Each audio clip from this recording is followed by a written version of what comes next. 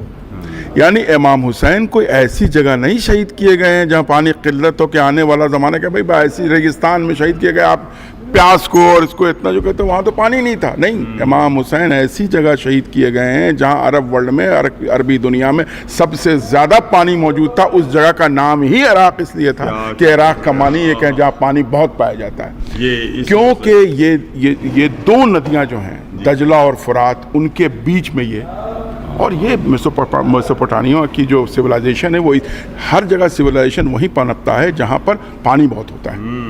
Indus والی civilisation ہے, سینائی ہے, سارے دریائے نیل ہے, جتنی بھی آپ دیکھ لیں جتنی سویلائزیشن ہے وہ سب اسی جگہ پنپے ہیں جہاں پانی بہت ہے. یہاں کا میسوپوٹامیہ کا سویلائزیشن بھی اس لیے تھا کہ یہاں پانی بہت تھا. اسی لیے امام حسین کی مظلومیت اور بڑھ جاتی ہے کیونکہ یہ اس جگہ شہید کیے گئے ہیں جہاں پانی بہت تھا لیکن امام حسین کو پانی نہیں دیا گیا. یہ دیکھیے یہ تو بالکل ہی اس بارے میں نہیں معلوم. تو یہ بات سمجھنے لائق. تو لہٰذا جیسا کہ میں نے کہا کہ یہ تو جیسے ہی آپ عراق پہنچتے ہیں اور دو جگہ ہے, یا تو آپ بغداد اترتے ہیں یا نجف اترتے ہیں. بغداد میں آپ جائیں تو دریائے دجلہ ہے, نجف آئیں تو نجف آپ جیسے ہی اترتے ہیں ایک طرف پانی کا اتنا بڑا کہ گمان ہوتا ہے کہ سمندر ہے, سمندر سا لگتا ہے. جی جی جی. نجف آپ اترتے ہیں تو نجف وہ مقام ہے جہاں مولائے کائنات دفن ہے. اور نجف سے کچھ ہی دور سے 17-18 کلومیٹر کی دوری پہ کوفہ جو حضرت علی کا دارالخلافہ تھا. اور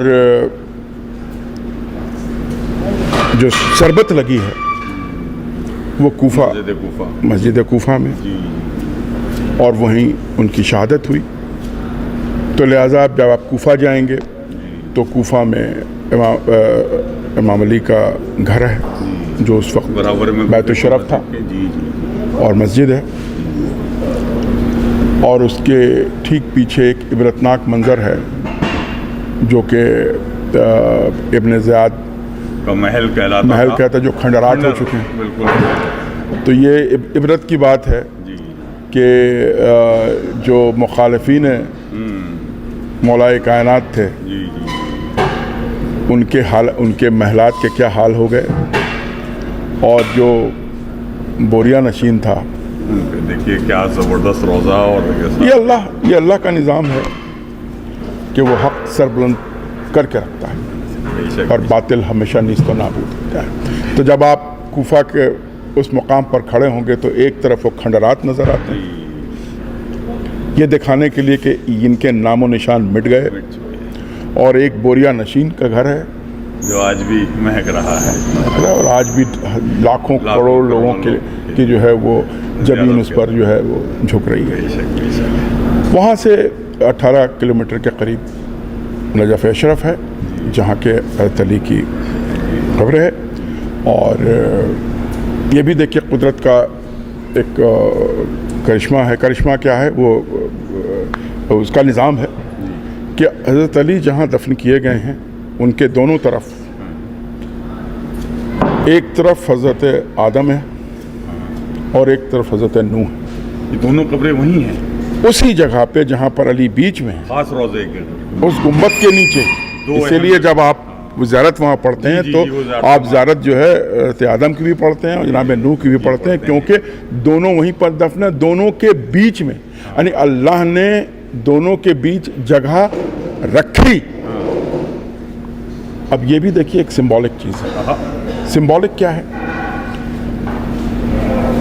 یہ دونوں ابو البشر کہلائے, انسانوں کے باپ کہلائے. کیوں؟ آدم سے تو چل ہی آدمی, اسی لیے ابو البشر سب کے باپ ہیں کیونکہ وہیں سے. اور جناب نوح کو بھی ابو البشر کہا گیا کیونکہ جناب نوح جب یہ طوفان آیا تو دنیا میں ساری چیزیں ختم ہو گئیں. جتنی چیزیں صرف وہی بچے جو ان کی کشتی پہ تھے. تو لہٰذا